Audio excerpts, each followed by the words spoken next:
Hey folks, Brendan from Bluelight here.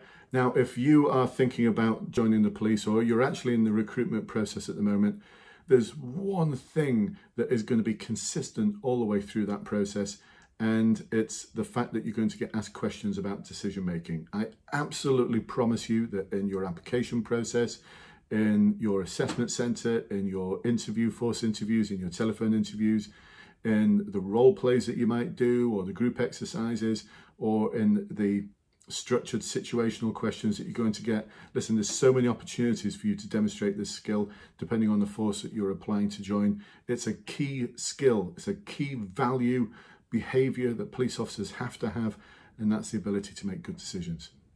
So for those of you who are in the application process, or you're about to go into the application process, or even if you're just thinking about it, the time to start exercising your decision-making muscles is now, absolutely now.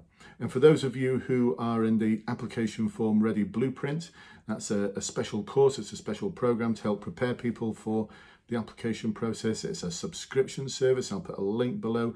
You can join it and then leave it whenever you want. You're very welcome. The people who are in it at the moment have stayed in it, and the reason why they stay in it is because every day they get videos like this or some form of guidance that's going to help them. Overwhelmed with guidance, that's what I like to do, completely over-deliver. Anyway, back to the message today. So decision-making muscles, something that you need to start developing. It's a key part of the transparency value. Here's my rather scribbled on notes here. So here we are from the competency and values framework, the transparency value. It talks about links with the principles of honesty and openness from the code of ethics. It's about being transparent in your actions, building trust with colleagues, partners and communities.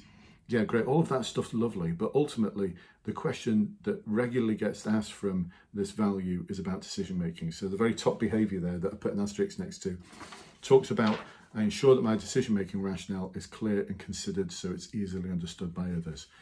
But there's a lot of things that you need to do before that so that you can actually put yourself in a position where you're explaining your rationale. And that's why they ask you questions like, please can you tell me about a time when you've made a difficult decision where you've had to account for that decision to others? Or please can you tell me about a time when you've had to make a difficult decision where other people disagreed with you? They're both the same question, they're just worded differently. If people didn't agree with you, then you had to account for your decision to them. If you had to account for your decision to other people, it's probably because they didn't agree with you. They're just the same question framed in different ways. Don't fall into the trap of explaining a big decision. There's a difference between big decisions and difficult decisions. Big decisions are just those decisions you've got to make in your life, what university you're going to go to, what job you're going to apply to, where you're going to live, all sorts of decisions like that. That's called life. That is just called life, and it happens to all of us. It's not what they're looking for in the answers, though. They're looking for difficult decisions as opposed to the big decisions in your life. Difficult decisions are the ones that involve other people. So you can see things like this, options and rationale. You develop your options based on talking to other people. You value the opinions of others. How do you communicate your decision to other people? How do you account to others? How do you seek feedback? And then how do you act upon that feedback? All behaviors within the value of transparency. I've just translated them for you and turned them into a different order.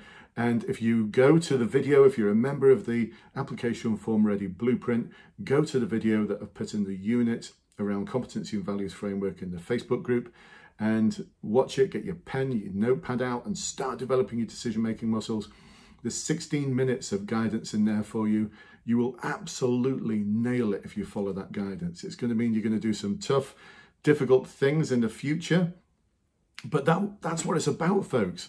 You know, I'm focusing on this decision making because it's a key attribute, it's a key behavior and value that you need to demonstrate on a daily basis as a police officer.